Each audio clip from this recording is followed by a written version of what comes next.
Good morning, students. Welcome to Praveen Vidyapeeth School. Now we are going to start explanation of chapter second of class 7. मैं आपको computer subject में chapter second पढ़ाने जा रहा हूँ।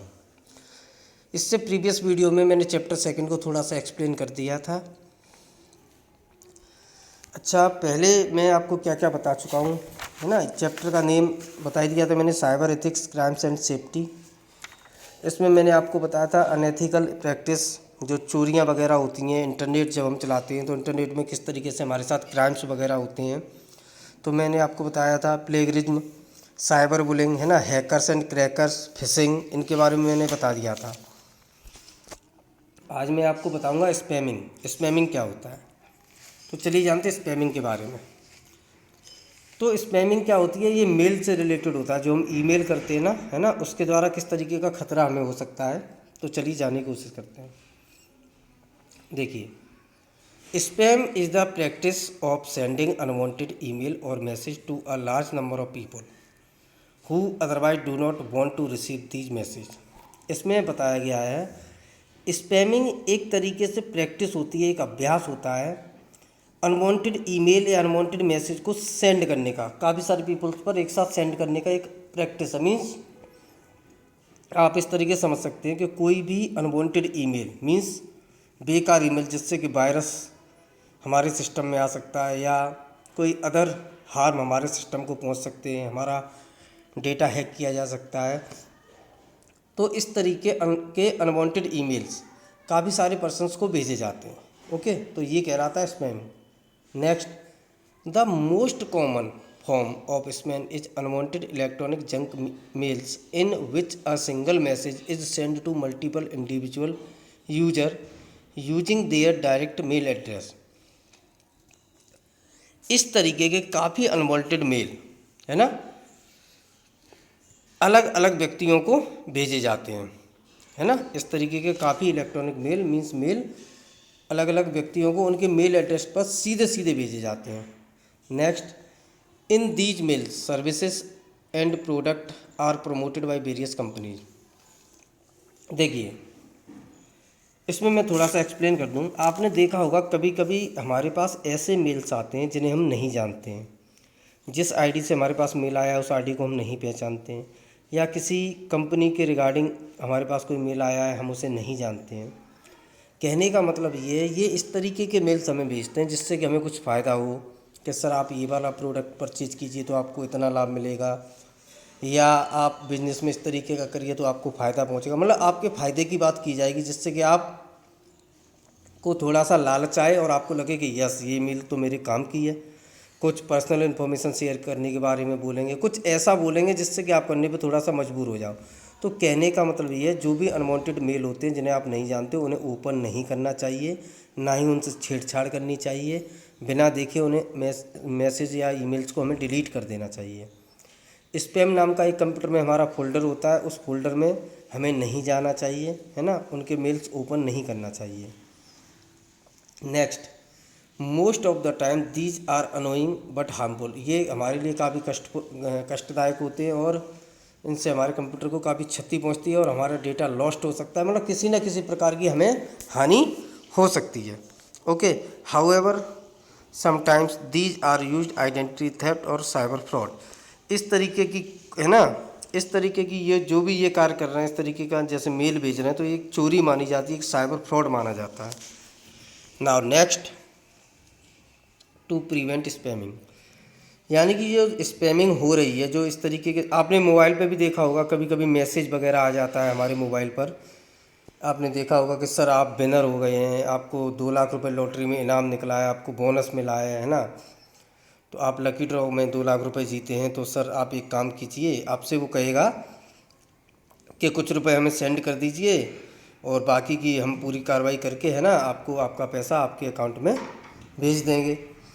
तो इस तरीके से भी होता है। तो इस तरीके के मैसेज को इग्नोर करना चाहिए, है ना। ये सब गलत मैसेज होते हैं। और इसी तरीके के ईमेल्स आते हैं जैसे कंपनी से आए प्रोडक्ट वगैरह के बारे में, सर ये इतने की कॉस्ट, इतनी कॉस्ट है इस प्रोडक्ट की और आपको मात्र इतने रुपए मिल रहा है ना। तो ये सब चीज़ें बेकार की होती हैं। अगर वो आईडी वैलिड नहीं है तो इन सब तरीक़ों को किस तरीके से रोका जा सकता है, इस पर हम किस तरीके से लगाम कर सकते हैं, मीन्स इन सब ये सब चीज़ हमारे साथ ना हो, इन सब चीज़ों को कैसे रोकना चाहिए उनके बारे में बताया जाएगा। टू प्रीवेंट स्पैमिंग, है ना, स्पैमिंग की रोकथाम के लिए कौन कौन से पॉइंट आवश्यक हैं, इनके बारे में हम डिस्कस करेंगे। Let's start. First point, never provide your email address to any unreliable website as it could be misused by them for sending spam mails. हमें अपना ईमेल एड्रेस किसी भी ऐसे व्यक्ति को नहीं देना चाहिए जो संदिग्ध हो या आप जिसे नहीं जानते हो, आपको कोई डाउटफुल लग रहा हो तो मत दीजिए। ईमेल से रिलेटेड कोई भी इंफॉर्मेशन, आईडी या पासवर्ड शेयर नहीं करना चाहिए हमें, अगर आप उस व्यक्ति को नहीं जानते हैं। पासवर्ड तो किसी भी कंडीशन पर शेयर करना नहीं चाहिए, हम कर देते हैं उसके बाद वो क्या करते हैं, स्पैम मेल्स भेजना स्टार्ट कर देते हैं हमें। Okay, now come to the next point. जरा मैं पेज सेट कर लूँ। यस, नेक्स्ट पॉइंट है हमारा, use spam filter facility of your mail server to block unwanted mail. देखिए, जब हम अपनी मेल आईडी ओपन करते हैं, जैसे जीमेल की कोई आईडी बनी हुई है हमारी, तो उसमें एक सेटिंग होती है। सेटिंग क्या होती है, जो अनवांटेड मेल्स होते हैं उन्हें ब्लॉक करने के लिए, तो वो सेटिंग्स हमें ऑन रखनी चाहिए, जिससे अनवांटेड मेल्स हमारे प्राप्त ना हो और हमारे सिस्टम तक ना पहुंच सकें। नेक्स्ट है हमारा, never reply to mails collected under the spam folder.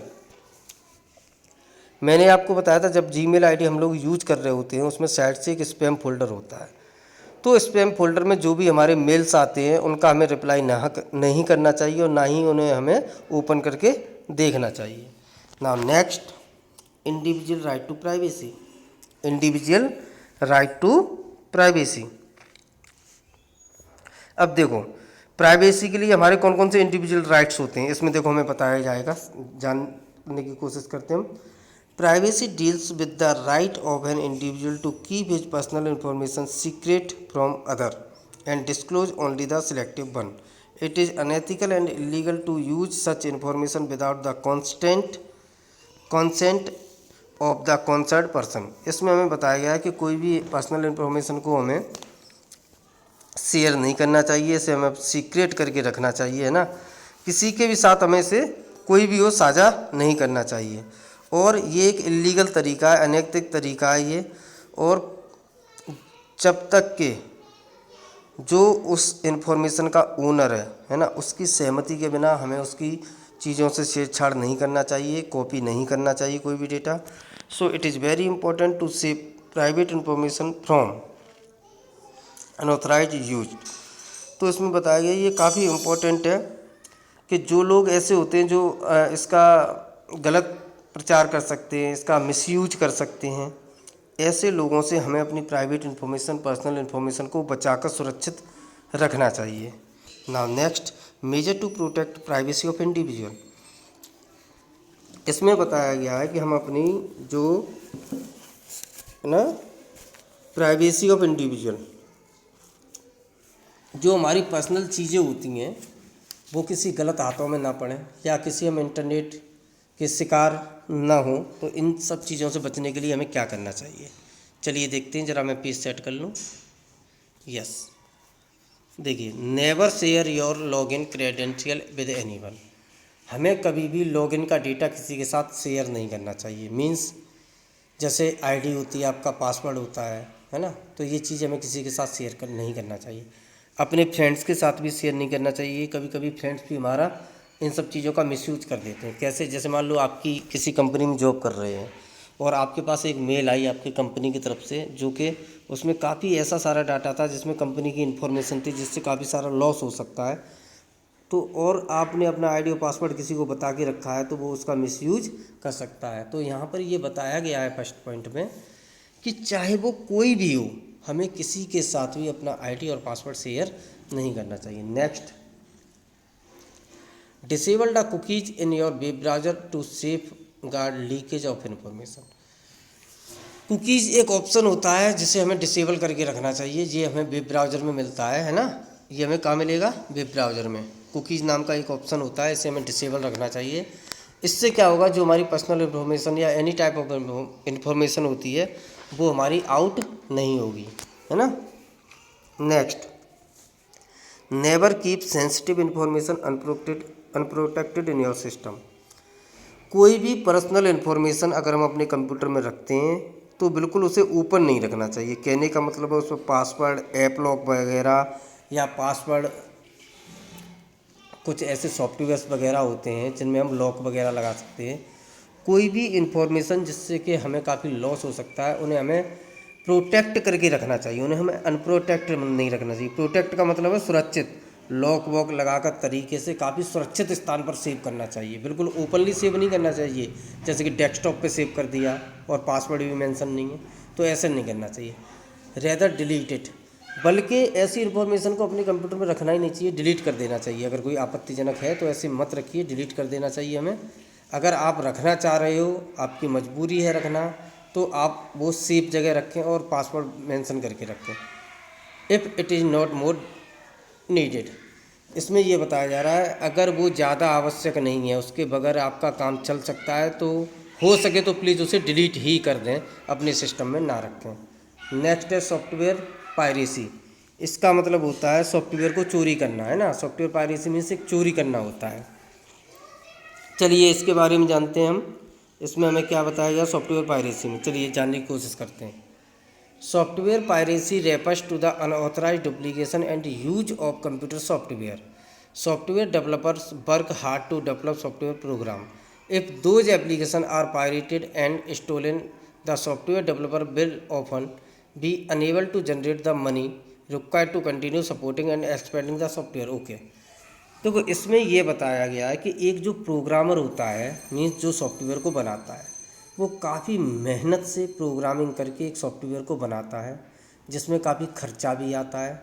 अगर ये सॉफ्टवेयर कोई चोरी कर लेता है, किसी तरीके से इसको हैक कर लेता है, तो उसे फिर से वो सॉफ्टवेयर बनाना पड़ेगा। अगर उसके पास प्रोग्रामिंग सेव नहीं है तो, है ना, फिर से जनरेट करेगा, जिसमें उसका काफ़ी सारा समय भी बर्बाद होगा, पैसा भी बर्बाद होगा। तो कहने का मतलब ये है, हमें किसी का सॉफ्टवेयर चोरी नहीं करना चाहिए। ये एक तरीके से इल्लीगल वर्क है, अनैतिक कार्य है। हमें इन सब चीज़ों पर ध्यान नहीं देना चाहिए, हमें इन सब चीज़ों से बचना चाहिए। Okay, now come to the next page. Yes, next page हमारा ये है। यस, इसमें हमें बताया गया है, हाँ जी, टू प्रिवेंट सॉफ्टवेयर पायरेसी। जो लोग सॉफ्टवेयर को चोरी कर लेते हैं तो हम ऐसा क्या करें कि वो हमारे सॉफ्टवेयर को चोरी ना कर पाएँ, यानी कि सॉफ्टवेयर चोरी होने के बचाव, है ना। यहाँ पर बताए गए हैं किस तरीके से, देखो, never download unauthorised copy of software from the internet. हमें कभी भी इंटरनेट से अनऑथराइज सॉफ्टवेयर की कॉपी डाउनलोड नहीं करनी चाहिए।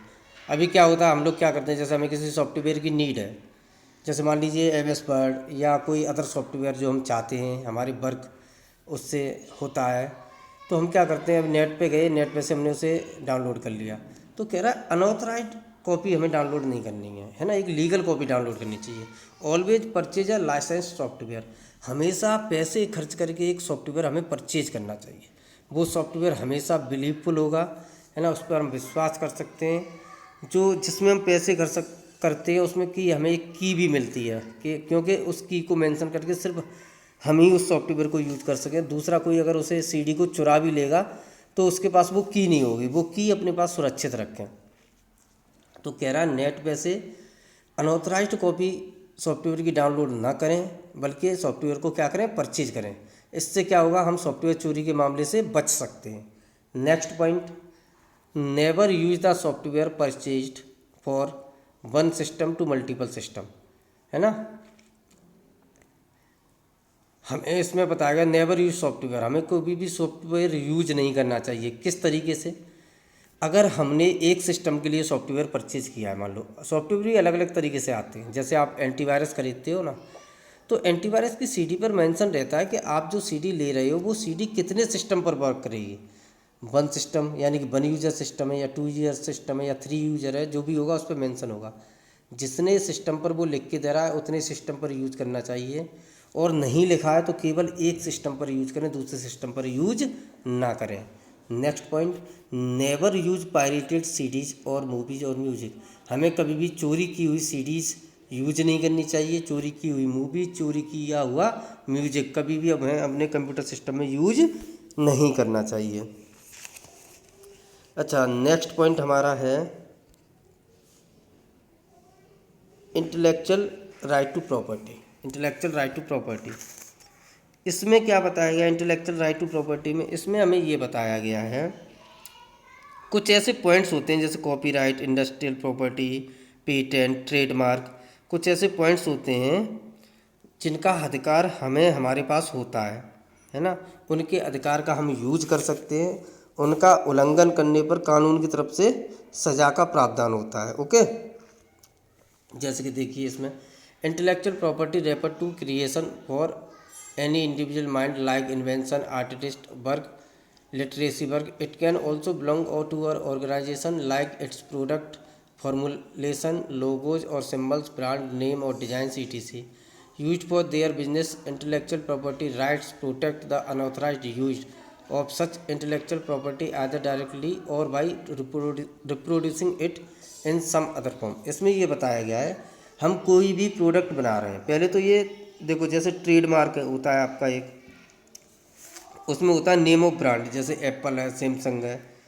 कहने का मतलब है कुछ ऐसी चीज़ें होती हैं, कुछ ऐसे प्रावधान, कुछ ऐसे नियम बनाए गए हैं जिन्हें आप अपने बिजनेस में या किसी भी कंप्यूटर में परचेज कर रहे हैं या कुछ भी हो, जैसे मान लो आप बिजनेस सेटअप लगा रखा है, तो कुछ ऐसी चीज़ें होती हैं, कुछ ऐसे नियम होते हैं, अगर वो हम फॉलो करते हैं, अगर वो चीज़ हम करा लेते हैं तो हमें कभी भी लॉस नहीं होगा।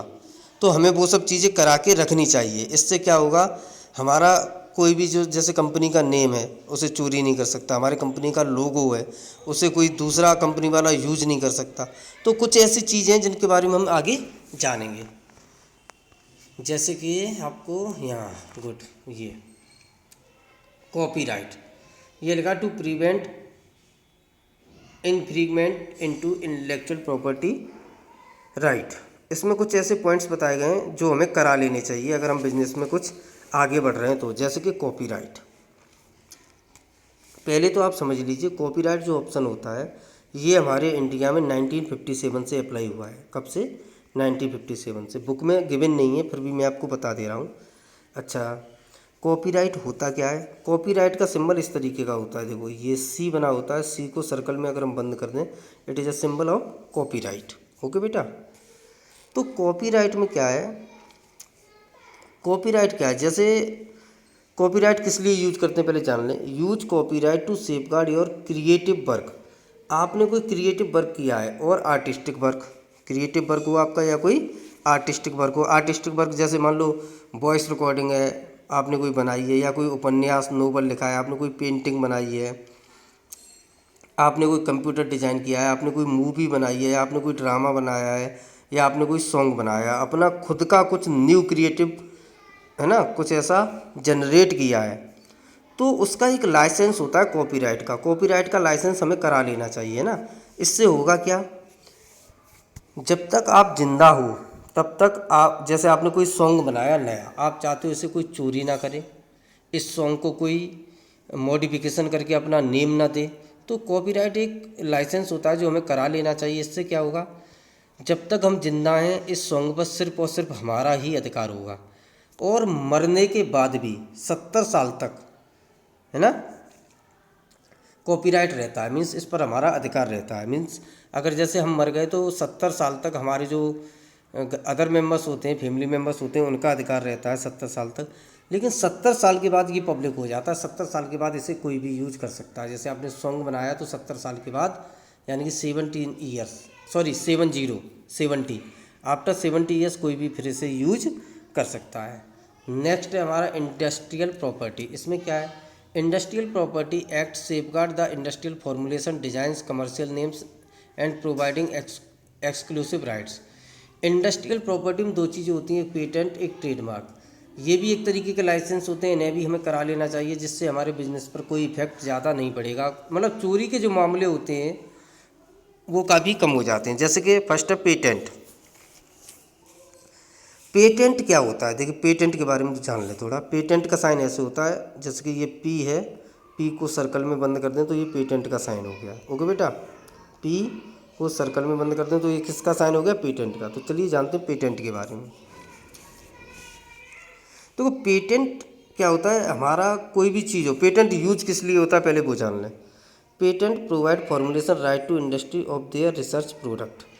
यदि आपने कुछ इन्वेंशन किया है, कुछ रिसर्च किया है, कुछ बनाया है ना, जैसे कंप्यूटर मशीनरी बनाई है, कुछ कार बनाई है, कुछ कोई भी मशीनरी आप या कोई भी चीज़ आपने इन्वेंट की है, तो पेटेंट लाइसेंस हमें करा लेना चाहिए। इससे होता क्या है, आपका उस चीज़ पर एक अधिकार हो जाता है, फिर आपका वो अधिकार उस चीज़ पर बना रहता है। जैसे आपने कंप्यूटर बनाया नया खुद का, तो आपका ही अधिकार रहेगा उस पर। आप ही उस जितने भी आप पीसेस बनेंगे, है ना, जितने भी पीसेस उसके सेल होंगे, आपको उसकी रॉयल्टी मिलेगी। अगर आप चाहो तो उसको बेच भी सकते हो, आप उसे चाहो तो नहीं भी बेच सकते हो, है ना। और दूसरा कोई भी उसे यूज नहीं कर सकता। मीन्स यूज का मतलब है या तो आप परचेज कर लो तब यूज कर सकते हो, मतलब इलीगल तरीके से कोई भी उसे यूज नहीं कर सकता। अगर यूज करता भी है तो आप कंप्लेंट कर सकते हो, गवर्नमेंट उसे पनिश्ड करेगी। तो इस तरीके का ये होता है हमारा। अच्छा, एक और चीज़ है, पेटेंट हम केवल 20 ईयर्स तक रजिस्टर करा सकते हैं। कितने ईयर्स तक? 20 ईयर्स तक, है ना। आफ्टर 20 ईयर्स फिर से हमें रजिस्ट्रेशन कराना होता है पेटेंट के लिए। अच्छा, एक हमारा ट्रेडमार्क होता है। ये यूज किस लिए होता है? जैसे मान लो नेम है हमारा, सेंटेंस है, लोगो है, किसी को भी ट्रेडमार्क बनाया जा सकता है। मीन्स कहने का मतलब ये है, आपने कोई कंपनी खरीदी, जैसे मान लो अपना स्कूल है प्रवीण विद्यापीठ, इसका लोगो क्या है? PV। इस तरीके का एक बना हुआ है यहाँ पर, है ना, दीपक ऊपर बना हुआ है, एक लोगो बना हुआ है ना प्रवीण विद्यापीठ का लोगो, आप जानते हो। इस लोगो को कोई भी दूसरा स्कूल अपने लिए यूज नहीं कर सकता, या किसी भी कंपनी का लोगो दूसरे स्कूल के लिए यूज नहीं हो सकता अगर आप ट्रेडमार्क लाइसेंस ले चुके हो तो। अच्छा, इसमें एक और होती है ट्रेडमार्क। ये हमेशा के लिए रजिस्टर हो जाता है। अगर आप इसे रजिस्टर कराते हो तो ये हमेशा के लिए रजिस्टर होता है।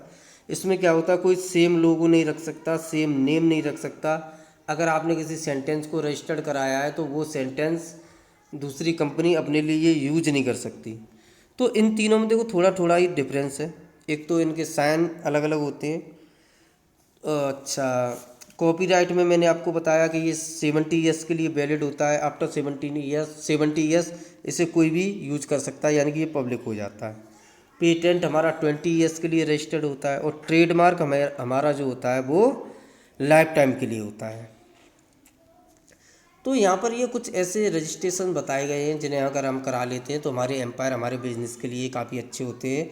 और एक चोरी करने की जो घटना होती है, या कोई बुरी नीयत से कुछ डेटा चोरी करना चाहता है, या आपके बनाए हुए आइडियाज़ क्रिएशंस को अपना नेम देना चाहता है, तो वो नहीं दे सकता है। अगर ऐसा कोई करता भी है तो फिर हम उसकी कंप्लेंट कर सकते हैं, जिसके लिए उसे पनिशमेंट गवर्नमेंट देगी। जो भी प्रावधान जो भी रखे गए हैं इसके लिए वो उसे मिलेगा। तो बेटा आज की वीडियो में इतनी ही रख रहा हूँ। अगर कोई डाउट हो तो एक बार वीडियो को फिर से देख लेना। वैसे कोई डाउट होगा नहीं, फिर भी कोई क्वेरी आपको मिलती है तो प्लीज़ मुझसे कंसल्ट कर लें। तो फिलहाल मैं अपनी वीडियो इतनी ही रख रहा हूँ। तब तक के लिए थैंक यू वेरी मच।